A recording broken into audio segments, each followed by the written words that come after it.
स्वागत है बच्चों, आप सभी का फिर से एक बार। मैं हूं Siraj Ahmad, ASK gravity channel. आज का टॉपिक है इलेक्ट्रोस्टैटिक इंडक्शन। एक बहुत बेसिक सा फिनोमेना हम अपने आसपास ठंडक के टाइम पे विंटर में देखने को मिलता है। उसी के कॉन्सेप्ट को आज समझेंगे। क्या वो कौन सा फिनोमेना है कि ठंडक के टाइम यानी विंटर में किस वजह से कपड़े हैं, कंबल है या अदर वुलन मटेरियल है, चार्ज होने के बाद वहां से स्पार्क निकलता है और साउंड भी प्रोड्यूस होता है। ठीक है, तो आज का टॉपिक इसी के ऊपर बेस्ड है, इलेक्ट्रोस्टैटिक इंडक्शन। इसकी वजह से होता है, इसकी वजह से इलेक्ट्रोस्टैटिक इंडक्शन। ठीक है बच्चों, तो आज का टॉपिक यही है। इसके पहले के जो टॉपिक पढ़ाया गया है, अगर आपको वो टॉपिक याद रहेंगे, वो वीडियोस आपने देखी हैं, टॉपिक मालूम है, तो आपको ये टॉपिक और बेहतर समझ में आएगा। तो एक बार फिर से दोस्तों स्वागत है बच्चों आप सभी का मेरे चैनल ASK ग्रेविटी में। ठीक है, इलेक्ट्रोस्टैटिक इंडक्शन चैप्टर पढ़ने से पहले एक टर्म और जान लेना हमारे लिए, कि आपके लिए बहुत जरूरी है। वो है बेटा uncharged body. Uncharged body, basically हमारे दिमाग में अगर ये बात आती है, ये कहीं ये लफ्ज आता है, वर्ड अगर आपने सुना अनचार्ज बॉडी, अगर हम कहीं ये वर्ड सुनते हैं तो दिमाग में हमारे एक फिगर बन जाता है। अनचार्ज का मतलब उस बॉडी पर कोई चार्ज नहीं है। ये बिल्कुल फैक्ट है कि उस पर चार्ज कोई नहीं है, लेकिन एग्जैक्ट जो डेफिनेशन अगर हम कहें बेटा कि वो बॉडी बिल्कुल अनचार्ज नहीं है बल्कि न्यूट्रली अनचार्ज है, ये पॉइंट कहना बिल्कुल सही होगा। अगर हम कह रहे हैं एन अनचार्ज्ड बॉडी, तो दिमाग में हमारे क्या फिगर बनना है? हम ये सोच रहे हैं कि एक ऐसी बॉडी जिस पर कोई भी चार्ज ना हो। अब कैसा चार्ज? इसके पहले की वीडियोस में मैंने बताया है कि वो मे बी पॉजिटिव भी हो सकता है और निगेटिव भी हो सकता है। तो अगर कभी ऐसा लफ्ज रहा है अनचार्ज्ड बॉडी, तो अब अनचार्ज बॉडी का मतलब ये मत समझना आप लोग कि उस पर कोई भी चार्ज नहीं है, ऐसा नहीं, बल्कि ये जो बॉडी है वो न्यूट्रली अनचार्ज्ड होती है। न्यूट्रली का मतलब अब क्या कह रहे हैं कि अगर कोई भी बॉडी है जितने उसमें नंबर ऑफ पॉजिटिव चार्जेस हैं, उतने ही उस बॉडी के पास नंबर ऑफ निगेटिव चार्जेस हैं। तो जितने पॉजिटिव उतने ही निगेटिव, दोनों मिलके क्या हो जाएंगे? Uncharged body, neutrally uncharged body. ठीक है, तो याद रहेगा ये कि अब कभी अगर लफ्ज आया अनचार्ज्ड बॉडी, तो अनचार्ज बॉडी का मतलब न्यूट्रली अनचार्ज बॉडी है, उस पर नंबर ऑफ पॉजिटिव जो चार्जेस हैं और नंबर ऑफ निगेटिव जो चार्जेस है, दोनों की वैल्यू क्या है? दोनों की वैल्यू इक्वल है। इस वजह से उसको कहा जाता है अनचार्ज्ड बॉडी। अब इसके बाद जो अगला टॉपिक है हमारा इलेक्ट्रोस्टैटिक इंडक्शन। ये टॉपिक अगर समझ में आया है कि न्यूट्रली अनचार्ज बॉडी का मतलब क्या होता है? नंबर ऑफ निगेटिव चार्जेस और नंबर ऑफ पॉजिटिव चार्जेस, दोनों की वैल्यू क्या होती है? इक्वल होती है। ठीक है बेटा, अब देखो इलेक्ट्रोस्टैटिक इंडक्शन है क्या कि अगर हम किसी चार्ज्ड बॉडी को, अगर हम पहले से ही कोई चार्ज बॉडी, अब चार्ज बॉडी कैसे हो सकती है? हमने अपनी तरफ से मान लिया कि एक हमने रॉड ले लिया और इस रॉड को हमने पॉजिटिव चार्ज प्रोवाइड कर दिया। कैसा चार्ज प्रोवाइड कर दिया है? पॉजिटिव चार्ज हमने इस बॉडी को प्रोवाइड किया है। जब इससे पूरा पूरा कंप्लीट पॉजिटिव चार्ज है, अगर हम इस बॉडी को किसी अनचार्ज बॉडी के पास में लेके आए, हमने सपोज करिए ये एक स्फीयर है और इस स्फीयर पर अनचार्ज कहा गया है। अनचार्ज का मतलब टॉपिक समझ में आ रहा है क्या कह रहे हैं? अनचार्ज का मतलब कि इसमें जितने नंबर ऑफ पॉजिटिव चार्जेस हैं उतने ही नंबर हमारे निगेटिव चार्जेस भी होंगे। अब यहाँ पे देखो बेटा कि जब हम पॉजिटिव चार्ज को लेके आएंगे, ये एक रॉड मान लिया हमने, ठीक है ना, ए, और ये बॉडी हमने मान लिया, अज्यूम कर लिया बी, ठीक है ना। इस पे पॉजिटिव चार्ज है, इस पे निगेटिव चार्ज है। हमने क्या, सॉरी निगेटिव नहीं, ये अनचार्ज बॉडी। तो अनचार्ज बॉडी का मतलब आपको क्या बताया बेटा कि अगर अनचार्ज बॉडी है तो इस पर नंबर ऑफ निगेटिव चार्जेस और नंबर ऑफ पॉजिटिव चार्जेस दोनों की वैल्यू कैसे रहेगी? इक्वल रहेगी, ठीक है। अब यहां पे देखो लाइक और अनलाइक चार्जेस के बीच में जो फोर्स ऑफ अट्रैक्शन का टॉपिक है, जो इसके पहले की वीडियो में आपको बताया गया, ठीक है। क्या होता है बेटा, एक बार तो फिर से यहां पे देख लो कि अगर एक पॉजिटिव चार्ज है, एक पॉजिटिव चार्ज है और यहां पे एक बॉडी हमने ऐसी रखी है कि इसमें पॉजिटिव और निगेटिव चार्जेस दोनों हैं, तो जब इन दोनों को पास में लेके आएंगे तो पॉजिटिव चार्ज निगेटिव चार्ज को अपनी तरफ अट्रैक्ट करेगा। निगेटिव चार्ज किधर आएगा, पॉजिटिव चार्ज किधर है, ठीक है। और ये पॉजिटिव चार्ज को क्या करेगा, पॉजिटिव और पॉजिटिव एक दूसरे को रिपल करेंगे, एक दूसरे को दूर करेंगे। अब ये कॉन्सेप्ट आप यहां पे लेके आओ बेटा कि जब हम एक पॉजिटिवली चार्ज्ड बॉडी को किसी अनचार्ज बॉडी के पास में लेके आएंगे, अनचार्ज का मतलब इसमें पॉजिटिव और निगेटिव दोनों चार्जेस हैं। पॉजिटिव चार्ज जैसे ही इसके पास में आएगा तो इसके पास तो प्लस माइनस दोनों है, क्या करेगा, प्लस कि निगेटिव चार्ज को अपनी तरफ खींचेगा, यानी प्लस चार्जेस और निगेटिव चार्जेस के बीच में कौन सा फोर्स लगना शुरू हो जाएगा, अट्रैक्टिव फोर्स। कौन सा फोर्स लगना शुरू हो जाएगा, अट्रैक्टिव फोर्स की वैल्यू लगनी शुरू हो जाएगी बेटा, आपका अट्रैक्टिव फोर्स। और क्या होगा बेटा, ये पॉजिटिव और ये भी पॉजिटिव, इन दोनों के बीच में कैसा फोर्स लगना शुरू हो जाएगा, रिपल्सिव फोर्स लगना शुरू हो जाएगा, रिपल्सिव फोर्स।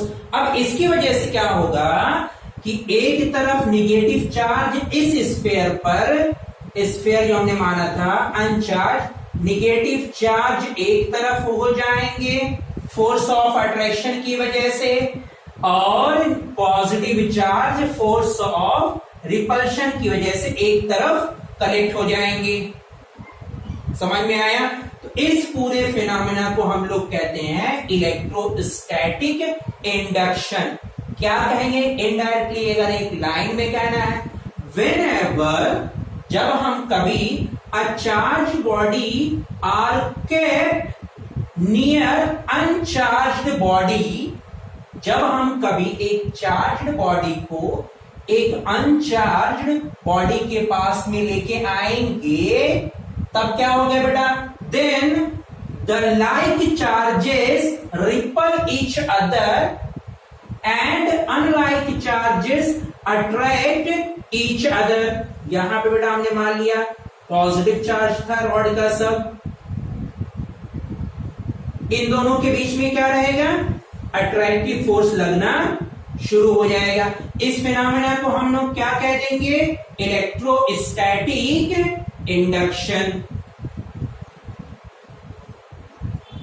क्या कहा जाएगा बच्चा, इलेक्ट्रोस्टैटिक इंडक्शन, इंडक्शन, ठीक है, इतना। अब यहां पे एक बात और आ गई कि अगर हमें मान लीजिए ये भी हमें कैलकुलेट करने की जरूरत पड़ी कि नंबर ऑफ इंड्यूस्ड चार्ज और नंबर ऑफ इंड्यूसिंग चार्ज एक दूसरे के ऊपर कैसे डिपेंड करेंगे।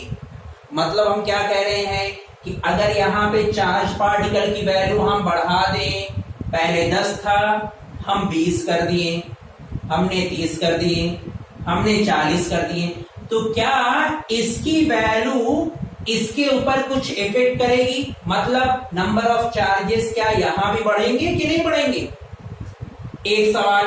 अच्छा, दूसरा एक पॉइंट, अगर हमने इन दोनों बॉडीज को, चार्ज्ड बॉडी और अनचार्ज बॉडी को हमने अलग अलग मीडियम में इंटरसेप्ट किया, अलग अलग मीडियम में हमने स्टडी की, तो इफेक्ट क्या होगा?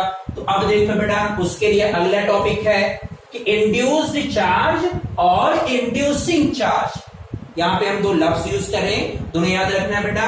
ये जो चार्ज प्रोड्यूस होगा, जो करने वाला है, सॉरी, जो करने वाला है, ठीक है ना, ये कर रहा है बेटा, इसकी वजह से इस बॉडी पर चार्ज प्रोड्यूस्ड होंगे, अलग अलग हो जाएंगे, सेपरेट हो जाएंगे, ठीक है। तो इसको कहा जाता है इंड्यूसिंग चार्ज। क्या कहेंगे?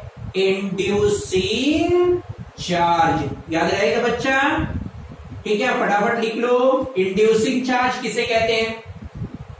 यहां पे पॉजिटिव और निगेटिव चार्जेस अलग अलग हो गए, मतलब सेपरेट हो गए। तो एक तरफ निगेटिव चार्ज हो गया, एक तरफ पॉजिटिव चार्ज हो गया, इन दोनों के बीच में फोर्स ऑफ अट्रैक्शन लगा, इन दोनों के बीच में फोर्स ऑफ रिपल्शन। अब यहां पे जो चार्ज हमारा डेवलप्ड हुआ है, इस चार्ज को कहा जाएगा, या इस चार्ज की हम वैल्यू की बात करें, इसको नाम दिया जाएगा इंड्यूस्ड चार्ज। क्या नाम दिया जाएगा? Induced charge. ठीक है, समझ में आई ये बात? ठीक है, हो गया। अब हमने जो टॉपिक तो कहा कि जितने नंबर ऑफ चार्जेस यहां पर प्रोड्यूस्ड हुए हैं, क्या उनकी वैल्यू इसके ऊपर डिपेंड करेगी? पहला क्या कॉन्सेप्ट यहां पे लिखेंगे, ठीक है ना, क्या point? Does induced charge, induced charge depend on inducing charge. दोनों के नाम में बेटा बिल्कुल कंफ्यूजन मत रखना। इंड्यूसिंग का मतलब करने वाला, इंड्यूस का मतलब जिस पर किया गया, ठीक है, इंड्यूस्ड चार्ज। पहला एक पॉइंट ये। अब यहीं से अगर ये टॉपिक समझ में आया है तो हमें ये बात भी समझ में आएगा कि कपड़े से चिंगारी, या जिसको कहते हैं स्पार्क, विंटर में ज्यादा दिखाई क्यों देता है, या कपड़े को हम लोग जब बॉडी पे ज्यादा टाइम के लिए रहता है, जब उसको निकालते हैं तो अट्रैक्शन वालों के बीच में स्किन के क्यों शुरू हो जाता है। तो आप लोगों ने सभी देखा होता है, तो उसका रीजन भी अभी यहां से पता चलेगा। बात समझ में आ रही है? ठीक है, अगला चार्ज, अगले का पॉइंट, अगर हमने इन दोनों बॉडीज को हमने अलग अलग मीडियम में रखा, हमने पानी में रखा, हमने ग्लास में रख दिया, मटेरियल में रख दिया, अलग मटेरियल में रख दिया, इसका मतलब कहीं भी रखें तो उसका इफेक्ट क्या होगा। यानी अगला इफेक्ट ऑफ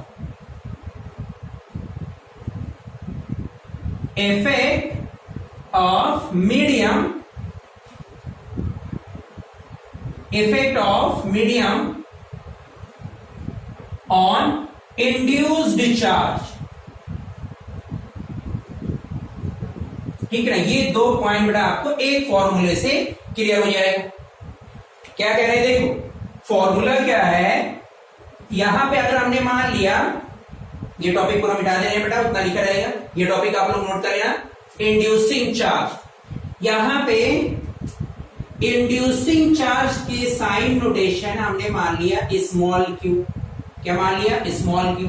और इंड्यूस्ड चार्ज जो साइन नोटेशन है वो हमने मान लिया बेटा small q dash, small Q और स्मॉल क्यू डैश।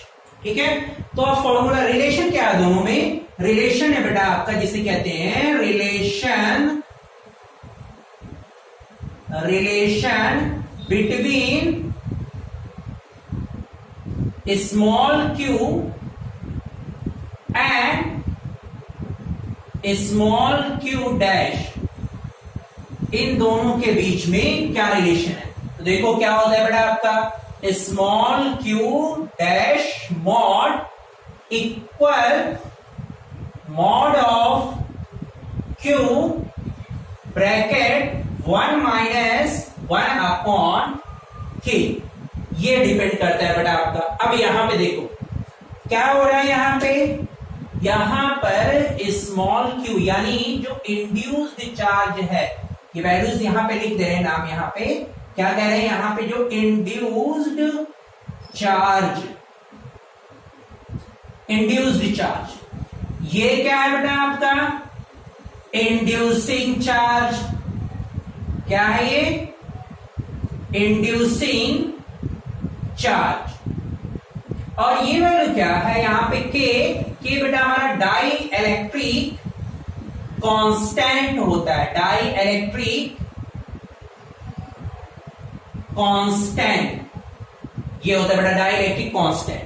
ठीक, अब यहां से देखो कि इंड्यूस्ड चार्ज, इंड्यूस्ड का मतलब जो इस बॉडी पे नंबर ऑफ चार्जेस आए हैं, ठीक है ना। चाहे यहां की बात करें, यहां पे नंबर ऑफ चार्जेस, वो वैल्यू किस पे डिपेंड कर रही है, पहला वो वैल्यू डिपेंड कर रही है हमारे इंड्यूसिंग चार्ज, मतलब जो प्लेट हम उसके पास लेके आ रहे हैं उसके ऊपर डिपेंड कर रही है। इस पे अगर हमने नंबर ऑफ चार्जेस बढ़ा दिए तो यहां भी नंबर ऑफ चार्जेस हमारे बढ़ जाएंगे। अगर हमने यहां पे नंबर ऑफ चार्जेस घटा दिए तो यहां पे हमारे नंबर ऑफ चार्जेस घट जाएंगे। यहां पे देखो तो आपका क्यू डैश की वैल्यू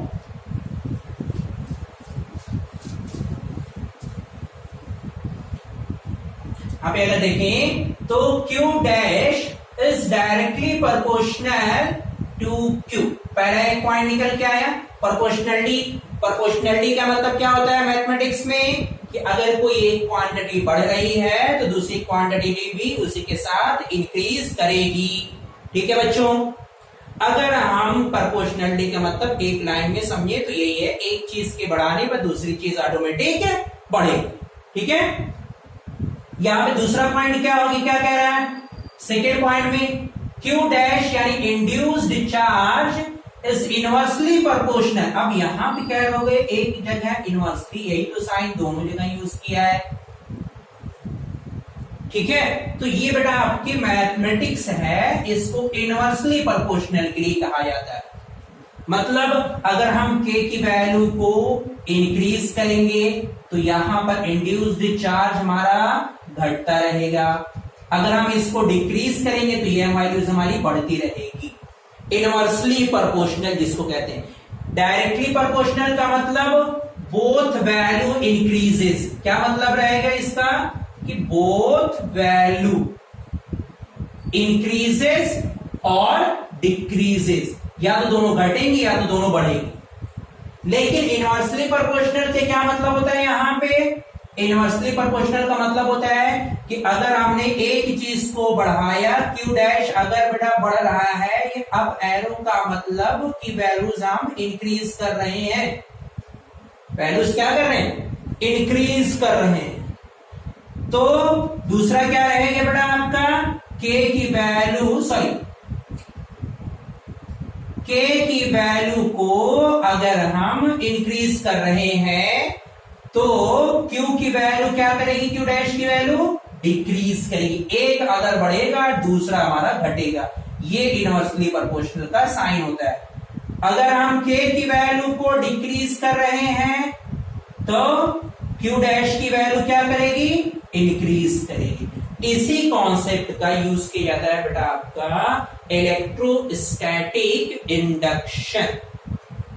ठीक है, तो पूरा इलेक्ट्रोस्टैटिक इंडक्शन में अगर आपको दो लाइन में लिखना है, ठीक ना, एग्जाम में लिखना है तो आप कैसे लिखोगे, बोर्ड के एग्जाम में कभी कदार आ जाता है इलेक्ट्रोस्टैटिक इंडक्शन या टाइप्स ऑफ चार्जिंग या types of electrostatic charging, 2 number का आएगा तो आपको लिखना चाहिए। पहला पॉइंट क्या लिखोगे, इन इलेक्ट्रोस्टैटिक इंडक्शन, कि इलेक्ट्रोस्टैटिक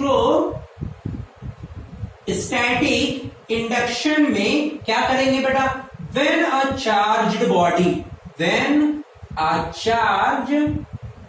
बॉडी, अगर हम चार्ज बॉडी को आर प्लेस रखें नियर अनचार्ज्ड बॉडी। अब यहां पे अनचार्ज्ड का मतलब समझना बेटा, हम क्या करेंगे, जो अंडरलाइन कर दिया हमने, near an uncharged body, then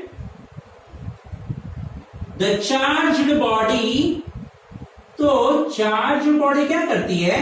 charge body attract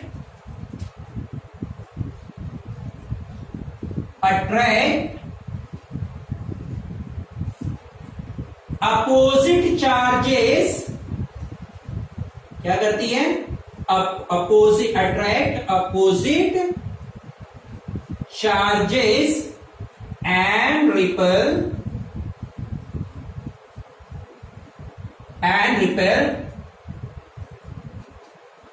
like charges. ठीक है, ये इतना रहेगा बस। अब इसका इफेक्ट क्या होगा? तो अगली लाइन में लिख देना रहेगा। इसका इफेक्ट क्या होगा? देन यहां पे लिख दे रहे हैं बेटा, ऊपर देख लो, ऊपर देख लिख रहे हैं। ठीक है, यहां से हम ऊपर आ गए हैं। देन हो गया क्या? अब इसका इफेक्ट क्या होगा? क्या हुआ था कि अगर हम एक प्लेट को लेके आए थे पॉजिटिव चार्जेस, तो इसके लिए निगेटिव चार्जेस एक जगह और पॉजिटिव चार्जेस एक जगह इलेक्ट्रिक इकट्ठा हो गए थे। हम लोग क्या लिखेंगे? Then like charges separated at some distance but unlike charges are placed near charge body। बस इतना रहेगा, चार्ज बॉडी। ठीक है, लास्ट में ये फॉर्मूला बेटा हो गया Q dash mod of equal to Q1 minus K। ठीक है, ये पूरा टॉपिक है बेटा आपका कि इंड्यूस्ड इलेक्ट्रोस्टैटिक इंडक्शन। तो हमारा जो ठंडक में हम जब कंबल है या कपड़ा है उसके ऊपर जब स्पार्क होता है या कपड़े में अट्रैक्शन, स्किन और कपड़े के बीच में अट्रैक्शन होता है, तो स्किन और कपड़े दोनों के बीच में कंटिन्यूअसली फ्रिक्शन की वजह से, किसकी वजह से? फ्रिक्शन, दो बॉडी के बीच में रब हुआ। रब होने से क्या होगा कि इलेक्ट्रॉन एक बॉडी से ट्रांसफर होके दूसरी बॉडी में आ जाएगा। इसका मतलब क्या हो गया कि एक तरफ पॉजिटिव चार्जेस हो जाएंगे, दूसरी तरफ निगेटिव चार्जेस हो जाएंगे। अब एक पॉजिटिव दूसरा निगेटिव, तो अनलाइक चार्जेस हो गए। और साइंस क्या कहती है कि अनलाइक चार्जेस के बीच में क्या होता है? Force of attraction. कभी कभी ऐसा होता है आपकी स्किन और कपड़े के दरमियान कि दोनों दूर भागते हैं, अब वहां पे क्या हो गया? अनलाइक की जगह क्या हो गए? लाइक चार्जेस प्रोड्यूस हुए हैं। अब बात आती है यहां पर कि अगर हमारी बॉडी या कपड़ा की हम बात करें तो ये तो मटेरियल नहीं है। हम अपनी बॉडी की बात करें या हम कपड़े की बात करें तो कपड़ा तो हमारा कोई कंडक्टर है नहीं, तो इसमें कैसे हम लोग चार्ज को डेवलप कर सकते हैं? तो नेक्स्ट टॉपिक बेटा आपका इसी के ऊपर रहेगा, इलेक्ट्रोस्टैटिक इंडक्शन। ठीक ना, कितने टाइप से प्रोड्यूस्ड किया जाता है।